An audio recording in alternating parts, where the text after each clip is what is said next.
तो श्री रंगनाथ भगवान की सवारी निकल रही थी, तभी वहां पर उसी नगर में एक पहलवान रहता था। उस पहलवान का नाम था धनुर्दास। बहुत बड़ा पहलवान, मल्ल पहलवान था। लेकिन उसकी पत्नी में इतनी आसक्ति थी, पत्नी से इतना ज्यादा प्रेम करता था।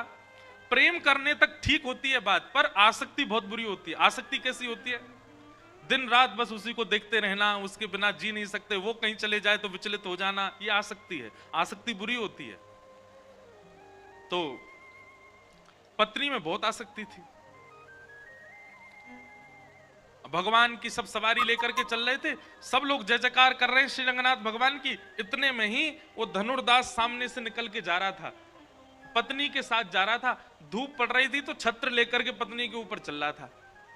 अच्छा, सीधी छतरी लेकर के चल रहा हो ऐसा नहीं, पत्नी सीधे सीधे चल रही है और वो उल्टा चल रहा था, छतरी पकड़ करके पत्नी के आगे छांव करता हुआ। क्यों? क्योंकि चलते फिरते समय भी उसको पत्नी दिखती रहे। उल्टा उल्टा चल रहा है छतरी लेकर के। अब ये देख करके सब भगवान की सवारी तो भूल गए, सब उसी को देखने लगे और सब मजाक करने लगे। वाह भैया, ऐसा जोरू का गुलाम पहली बार देखा है, पत्नी के ऊपर छतरी लेकर के चले ये तो ठीक है, लेकिन उल्टा चल रहा है, उसके रूप को निहारता हुआ। लेकिन भैया बाकी सब लोग तो हंस रहे थे उस पर, लेकिन भाष्यकार श्री रामानुज स्वामी जी महाराज, आचार्य की दृष्टि जैसी उस पर पड़ी, आचार्य ने मन बना लिया कि इसमें गुण तो है, पर यह गुण संसार में लग चुका है, यही गुण ठाकुर जी में लगाना है बस हमको। क्या गुण है? रूप देखने का, सुंदरता देखने का गुण है।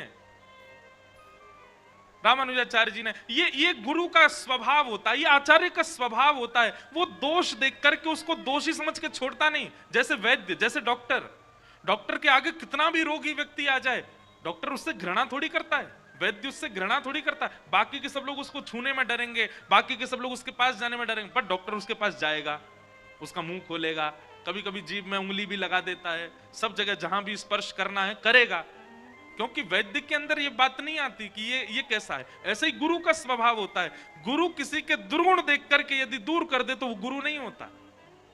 गुरु का स्वभाव कैसा होता है कि किसी के दुर्गुण देख करके तुरंत उसको स्वीकार करता है और उसके दुर्गुण को सद्गुण में परिवर्तन करने का प्रयास करता है। ये गुरु का स्वरूप होता है। रामानुजाचार्य जी ने देखा कि भाई पत्नी के पीछे छत्र लेके चल रहा है और वो भी उसके रूप को देखता हुआ है। गुण तो है इसमें, क्या? दर्शन का गुण है, पर संसार के प्रति लगा है। यही ठाकुर जी में लगाना है। सवारी जब पूरी हुई, रामानुजाचार्य जी ने अपने कुछ शिष्यों को बुलाया और कहा, वो जो छतरी लेकर के चल रहा था अपनी पत्नी के पीछे, तो सब जोर के हंस के बोले, अरे वो धनुर्दास है महाराज, वो जब निकलता है घर से तो पूरा नगर तमाशा देखता है, अपनी पत्नी के पीछे पीछे ऐसे आगे आगे चलता है उल्टा छतरी लेके। हाँ, उसी को बुलवाओ, मठ में बुलवाओ।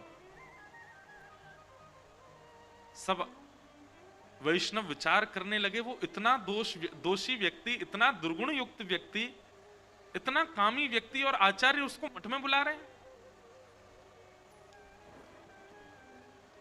सब गए और धनुर्दास के पास जाके कहा, बोले श्रीमद रामानुजाचार्य जी महाराज ने आपको बुलाया है, चलो।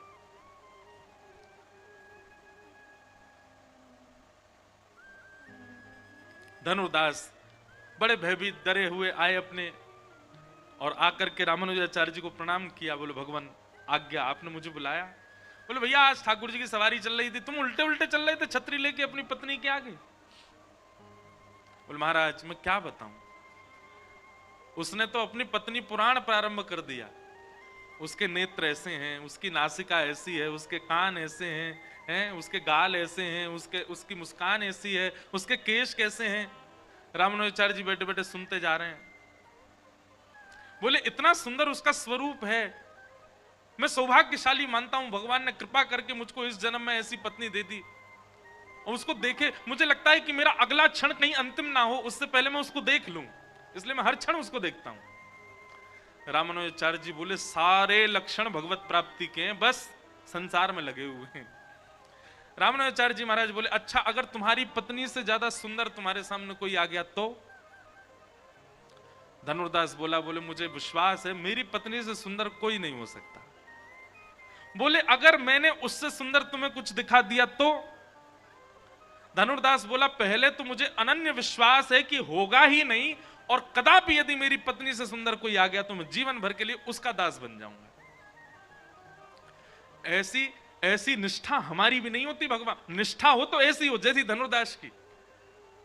भगवान से सुंदर कोई और दिख जाए तो धनुर्दास पहले ही कह रहा है कि मेरी पत्नी से सुंदर कोई होगा ही नहीं, पहला विश्वास मेरा यही है।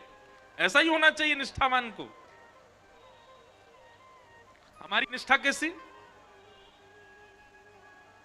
मंगलवार मंगलवार हनुमान जी को पूछते जा रहे हैं, एक आध 2 महीना बाद अगर हमारे व्यापार में थोड़ी कटौती हो जाए, लॉस हो जाए, तो किसी के कहने पर बदल देते हैं हनुमान जी को। बोले अब हनुमान जी तुम तो औरों से पूजवा, हम तो अब उनको पूजेंगे। उनको पूजने से हमारी निष्ठा तो ऐसी है। पर रामानुजाचार्य जी ने देख लिया दर्शन भी प्रधान है इसका, निष्ठा भी प्रधान है, विश्वास भी प्रधान है, बस संसार से हटा के ठाकुर जी में करना है। रामानुजाचार्य जी बोले तुम्हारी पत्नी से सुंदर हम तुमको कुछ दिखाते हैं, चलो। और लेकर के गए, और श्री रंगनाथ भगवान का दर्शन तो वो रोज ही करता था, दर्शन तो वो नित्य करता था।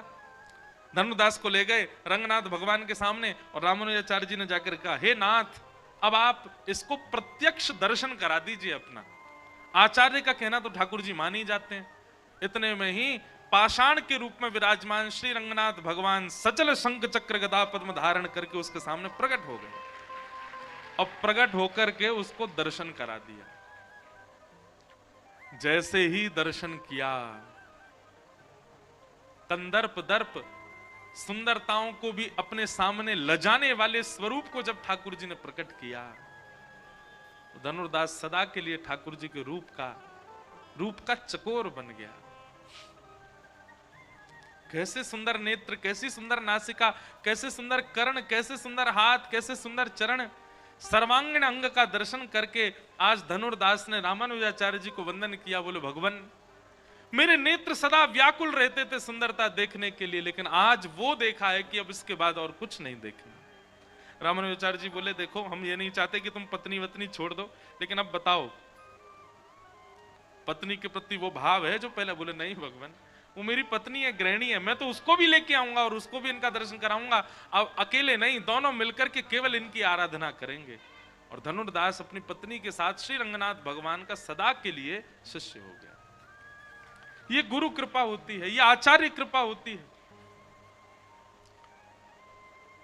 तो अवगुण यदि चित्त में प्रकट हुआ है, वो अवगुण बाधा बनेगा भगवत मिलन में।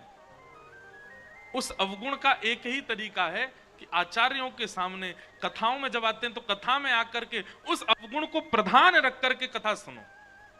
मेरे अंदर ये अवगुण है, इस भाव से अब कथा सुनो, धीरे धीरे वही अवगुण ही ठीक होगा कथा से। मुझ में ये दोष है, उस दोष को प्रधान रख के कथा सुनो। आप गुणवान मान करके स्वयं को कथा सुनोगे। क्यों श्रोताओं को नीचे जमीन पर बैठाया जाता है? ताकि भीतर दीनता आवे, ताकि भीतर सरलता आवे, ताकि भीतर ये भाव आवे कि हम दीन हैं, तभी कथा समझ में आएगी। आप बुरा नहीं मानिएगा सोफा और कुर्सी पे बैठे लोग, पर कथा का विधान तो नीचे बैठ के ही है। जिनके घुटने ठीक नहीं है, जिनकी कमर ठीक नहीं है, उनको कोई बात नहीं, पर जिनके हाथ पांव बिल्कुल स्वस्थ हैं फिर भी ऊपर बैठ गए, कथा उनको कुछ कर नहीं पाएगी, वो समझ नहीं पाएंगे। कथा के लिए तो आपको दीन बनना पड़ेगा, तभी कथा आप पर अनुग्रह करेगी। बिना दीन बने मतलब ये तो वही बात हो गई, घाट के ऊपर खड़े होके कह रहे हो गंगा जी यहीं आके नहा जाओ, गंगा जी कहेंगी नीचे आ और आकर के डुबकी लगा, गोता जब खावेगो तब तेरे ऊपर से निकलूंगी, तब तेरे पाप नष्ट करूंगी। वैसे ही कथा भी गंगा है, उसके लिए नीचे ही बैठना पड़ता है।